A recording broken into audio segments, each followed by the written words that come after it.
You are now listening to MrGentleman Lifestyle Podcast Season 3. Chew!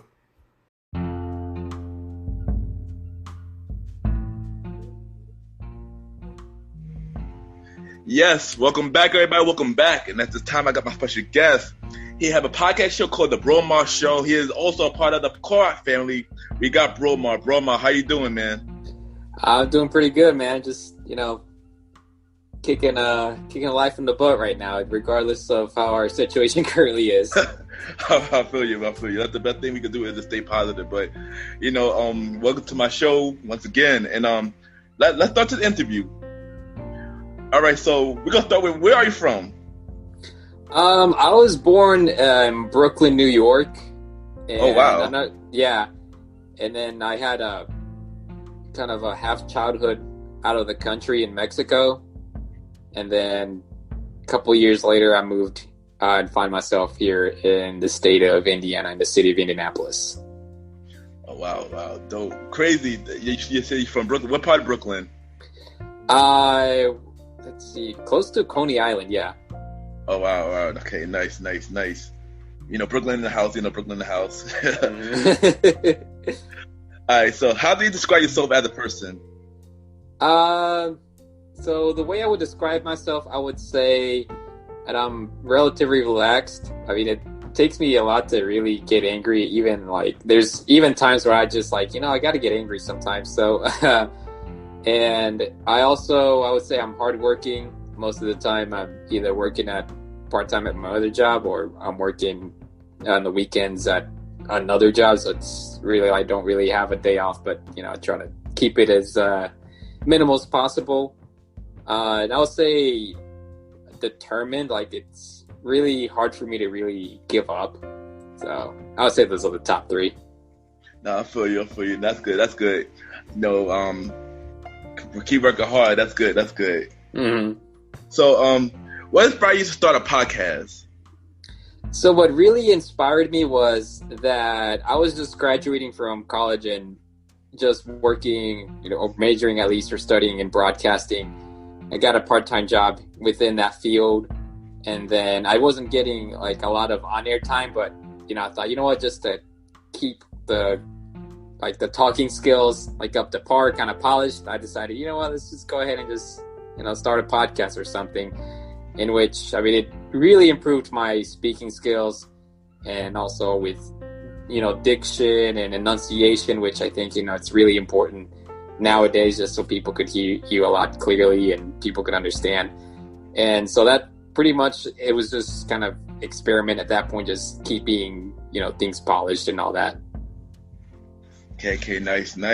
So let's talk about the Bromar Show. How did that come together?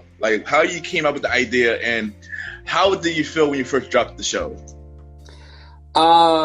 It actually took, I would say, roughly 2 years for it to really come together. Just because, immediately after I graduated, that's when I started podcasting, and I was just recording just small little 2-minute bits or even 30-second bits of just me talking, just to keep my skills up to par. And then, of course, I started finding more interesting topics, this sounds interesting. And what I did was I just talked about it, or even kind of made some points about this, and etc. And at that point, it didn't have a name. It was just kind of just me talking. And so essentially, and this is back when Anchor was first released, so there really wasn't too much kind of traction. But as soon as Anchor started improving things and make it more podcast oriented, it was more along the lines of, okay, maybe let's just put a 10-minute segment here, or a 5-minute segment, and let's see how that works out. Yeah. And just pick a topic or something. And then I was and then essentially they also started releasing kind of statistics of how many people listen to this and all that. And I saw that, quite a lot of people started listening to what I was saying. And so from there, I was just okay, let's just kind of keep the traction going. And then I remember I took a really huge break from it. And then from there, I got back into it. And then it's just so there's a little bit more consistency. And so at least there's something a little more established. Why don't we just create the Bromar Show? And I mean, it took a while to really come up with a name because I wanted to be like really different, but at the same time, I didn't want to overthink it. So that's essentially like how it just became the Bromar Show. The title just fit right. It wasn't too complicated. It wasn't like too simple. It just fit right in between. And then from there, I just really just started building up from there. Okay, nice. And I'm not gonna lie, I do listen to the Bromar Show. It's a really good and funny show. I really enjoy it. I listen to it a lot. So just keep it up, man. And thank you. And let my audience know where can they find the Bromar Show. So the Bromar Show can be found on Spotify, Apple Podcasts, and Google Play. So most of the major podcast hosting platforms. I know it's also on 7 other different ones like Overcast, Castbox, and just kind of like the smaller ones. I think Radio Public's another one. But you can find them on the major platforms like Apple Podcasts, Spotify, or Google Play. Okay. Nice. So what is your goal for your podcast, and what message you want to bring to your audience? So the goal of the podcast really is to kind of be just one of those like complimentary things, especially since I tend to kind of steer towards like the internet personality or like the YouTuber or internet blogger type kind of direction. So then the podcast is kind of like the complimentary part to it. And then the goal, or at least for the audience of what to get out of it, is that, our lives, most of the day, it seems like it's the same because, we're working and all that. And I think just providing just one difference in their day, it's just what really makes their day different, or really makes their day, because it's like we all get tired of just kind of working, the same job over and over again. So at least, the show provides like some sort of difference to their day. And I know it's a lot difficult to really, accomplish that because majority of the people working from home. So it is now more crucial to, focus and emphasize on making the difference on their day and at least entertain them too, in the meantime. Okay, nice.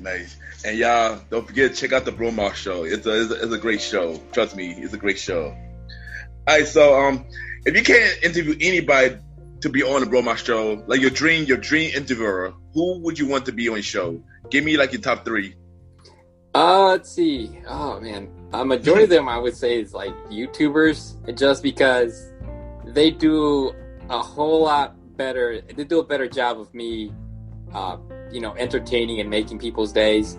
And it's just, it's really just interesting how they really do it. I would say Willani's kind of one of my favorite ones, just because he's from the UK and he's just, you can just tell that from him, he, does it from like a local standpoint of view. And he really, I would say he teams up with other like UK YouTubers to, do videos and whatnot. And, it ends up being really creative and plays off really well. Another one I would say is Call Me Carson. He's more like a Twitch streamer, but I know just looking from him playing games with his friends or other YouTubers, like he really has a lot of fun, and he really does bring a lot of smiles to people's faces, and I think he really does do a good job with that. And then the last one I really can't think. I would say probably like a musician, I would say, whether it be local or famous, but I would say musician would be another one, just because knowing them, it's just really interesting, kind of like being in like the time in history, whether they're, getting ready to rise up or they're already rising up. So I would say those are my top 3. Okay, nice. So as you know, we are in a pandemic. We still in a pandemic. Mm-hmm. So I would say, like, how did the pandemic affect you as a whole, and what did you learn from it? What have it taught you? I mean, it's taught me quite a lot, honestly, and I don't even know where exactly to begin. I can start by talking like the changes that came in my job. Like, luckily I was essential on both of my part-time jobs, so I didn't have to be laid off or anything. However, because other people were laid off or were working from home, it added a little bit of more responsibility on me. So essentially, I kind of had to rise up to be some sort of leader, even though, there's like no official title, but, it's pretty much what I have to do now. And it seems like because of that, they made it sort of like a kind of anything goes thing, or kind of like, like a Wild West thing. It's, it's just at any time, anything could happen. So, be prepared for any crisis or situation. And then along with this, I've kind of noticed that because people have now opened their eyes, they're like, oh, we can now work from home, or now we can order delivery or takeout and, have it directly handed to us. I would say that a lot of people have now seen like the peak time where now things can be handed to them. I mean, and that's not like, I would say in a bad sense, but I would say that now there's like opportunity for them to like literally have stuff, handed to them right in the front door. Since, working from home, they don't have to go out or leave the office or anything. And they could either watch their kids working from school online, or if they even have to, go get groceries, now they can have those delivered to them too. And I mean, I think it would say it opened a lot of eyes of like what, people can do. And I see majority of this just going towards like a more digital direction at some point, just because of just how things have changed, just how it opened people's eyes and all of that. Yeah, agree. I know this pandemic changed a lot for a lot of people. And I guess we just got to take it one day at a time and just see what happened and to stay positive. That's the best thing we could do right now, because it is a crazy time right now. Yeah. But before I go to the next question, like, how had it been like around your area where you live? Like, how had it been around your area? It's really interesting because they've actually just lifted restrictions about a week ago as the entire state. Oh, wow. Our city, I mean, they're kind of relaxing and easing on those too, but not as like straight up like they did with the entire state. Because I know now all the remainder of the state, they can operate at 100% capacity as long as they wear a face mask and they have social distancing enforced. But here in the city, I know they upped it to 50 or 75% capacity on gyms, bars, and clubs. And I know they're extending their mask mandate until October 17th, I think. So they're now trying to accelerate the process, and they claim that cases have gone down. But my theory, like I said in a previous episode, they probably just ran out of people to infect, and that's more than likely why they're getting ready to reopen. And then also election season too, so they're trying to make themselves look good. Yeah, of course. I know over here they just opened Indoor Diamond, literally just like yesterday. So, oh wow. Yeah, so yeah, things is still kind of slow in New York, but it's picking up a little bit. But okay, yeah, but still, I agree with you what you just said too. Like they are running out people too. Yeah, I agree with you on that. All right, so what is your dream venture? Something that you always want to do? Because it's really, because I like traveling, and I already went to California before. I really enjoyed it and would go back there again, but can't because everything's burning there too. So, but definitely travel to at least one spot in every continent, which is North America, South America, Europe, all that. Nice. All right, so what other project you got going on, or they got anything big happening for you? Like what else going on with you? So, I mean, other than just working, I've actually recently got into like the cactus propagating hobby, in which you basically, if you have a cactus plant, you have other like tiny little cactuses growing from it, and what you do is just pick them off and plant it into like a different pot and just let it grow. And I mean, it's really kind of interesting because it really doesn't require a lot of maintenance, but at the same time, it sort of does, just because of how you want it to look like or what you want it to have.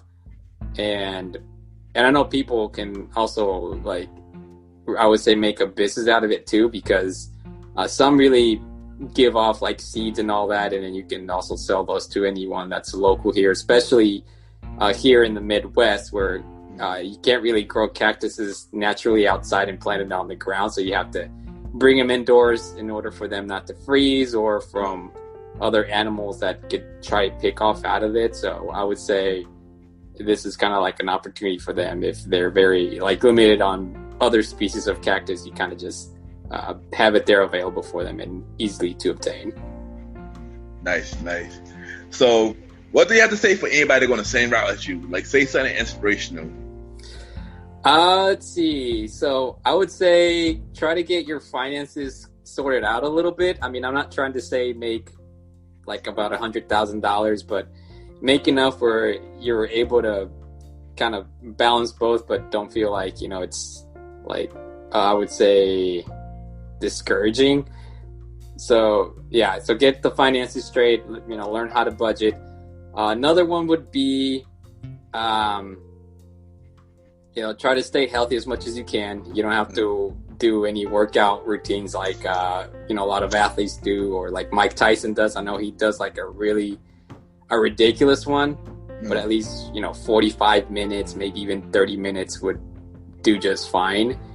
And then the last one is, I would say just really pay attention to your social surroundings, like learn how people socialize, because I know, and I would say in like this day to day, like it's a lot harder to socialize, because I know people are like, they're not used to going up and talking to strangers and all that. But I mean, if you find yourself, talking to a stranger, learn how to like observe like their body language and all of that. So I would say just, learn a little bit about social dynamics and psychology, and maybe you kind of will be able to tell more from who's a good person, who's a bad person. All right, nice. Good tips. So before we go, we're going to play a little segment game called 5 Random Topics. Well, actually 5 topics, and you give me a response, whether it's short response or long response. Mm-hmm. So we're going to start off with, what is your favorite type of music? I find myself listening to Blink 182, so whatever genre that is. So I would say alternative. Yeah. Okay. Nice. All right. Relationships. A lot of hard work, but not impossible.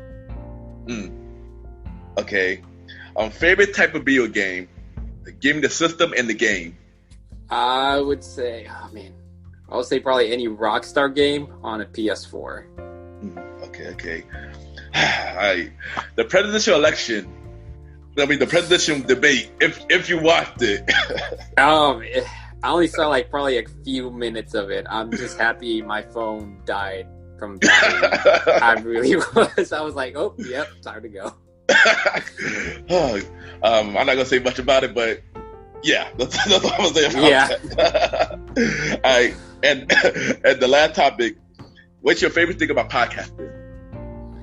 I would say my favorite thing is, like, even though, it's an established podcast, it already has some consistency or traction going, there's still room for experimentation and improvement. So then, if I want to add like new segments or something different, like it wouldn't really change the format.